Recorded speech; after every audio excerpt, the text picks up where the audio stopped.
Hi everyone, welcome to the Egg Whisperer Show. I'm Dr. Amy, your host. I want you to watch this show to learn about the 10 things that you need to know to survive Depot Lupron. Think of this as your Depot Lupron Survival Guide.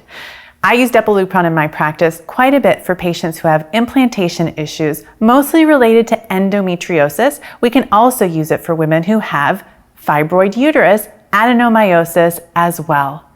So tune in, and I hope you'll get a chuckle, just like I do when I share this stuff with you. So the first thing to realize is that you have to be prepared for dryness. And I'm talking like communion wafer level of dryness, and we're talking about dryness in your vagina. Thank you, Depot Lupron. The next thing is this: tell your friends and partner to be ready to bail you out of jail. You may not be quite yourself when you're on the Depot Lupron. Your mood can change. You might have some really dark thoughts. You're not going to do anything about it, but it's important to know that this could happen, because if you weren't prepared for it and you don't want this to happen to you, Depot Lupron is just not for you. I tell my patients to Google Depot Lupron and read all the nightmare stories online, so that when it's time for their Depot Lupron, they understand what could potentially happen to them. And certainly this survival guide helps my patients, and I hope it's going to help you. The next thing, keep a bar of soap on hand for when you need to wash your own mouth out, for when you say things that would make a sailor blush, because I imagine you're going to be saying a lot of those things. So have your soap handy. I'm just joking about that. But in all seriousness, I want you to practice self-care. It is so important to exercise and be outside in the fresh air, because exercise can exercise the demons. So same with fresh air. The other thing is stock up on Kleenex, look into an anger management class, or at least yoga, and get good sleep when you can. Because with that mood change that comes with the Depot Lupron, sometimes you want to be prepared and be a proactive participant in what's happening, so that as soon as you feel something coming on, you know exactly what to do. You have your deep breathing exercises ready for when it starts. I ask my patients to also take a hormone called agestin, also known as norethindrone, 2.5 milligrams, every night when they're on the Depot Lupron. Sometimes I even have patients stay on a birth control pill. These are the things that I do to help with some of these symptoms that you can get. And in some cases, I also add letrozole as another way to deal with the inflammation, for the reason that I'm giving my patient Depot Lupron. But Kleenex on hand, yoga class, have it ready, meditation tape, ready to go. I think I just aged myself by saying meditation tape. I hope you missed that.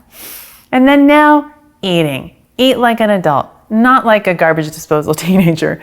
Because let me tell you, if you're gonna take this stuff out on your own body, you're gonna be really upset later. Because I want you to really be the best version of you. I don't want the Depot Lupron to take your joy away and prevent you from thriving. Your body is a temple, and some serious stuff just went in there, so don't add to your body's challenges. Mediterranean diet and leafy greens all the way while you're on the Depot Lupron.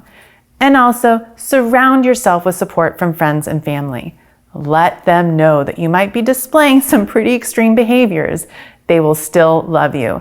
And I'm sharing this stuff with you because after over a decade of experience and thousands of patients and so many on Depot Lupron, I actually ask them, like, tell me, how does it make you feel? At what point do you start to get these symptoms? And most of my patients say they start feeling this way about 2 weeks into it.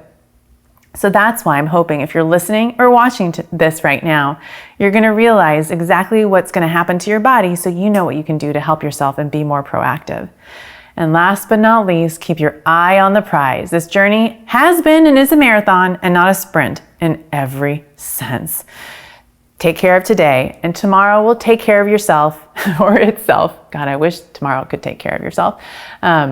That's kind of what I do for myself when I'm feeling overwhelmed. That's my mantra every single day. So I just live in the moment as much as I can. And when you're on Depot Lupron, you know that your transfer is a month away, 2 months away, 3 months away, even 4 to 6 months away. And I even have patients who are waiting for their transfer in 12 months after Depot Lupron because of things like severe adenomyosis. You are in an endurance race, but one fine day, the finish line will be in sight and you will be overcome with such joy, and that will surpass and obliterate every damn shitty day and gut-wrenching and heartbreaking obstacle that got in your way. How do I know this? As one of my patients says, well, my race is not done yet, but I know love conquers all eventually. I'm here for it and going to fight the good fight till I'm done, and you can too. Let's go, girl. That's a quote from her. So you guys, The Depot Lupron Survival Guide is here to stay, and I hope you learn from it and have a great day. We'll see you soon.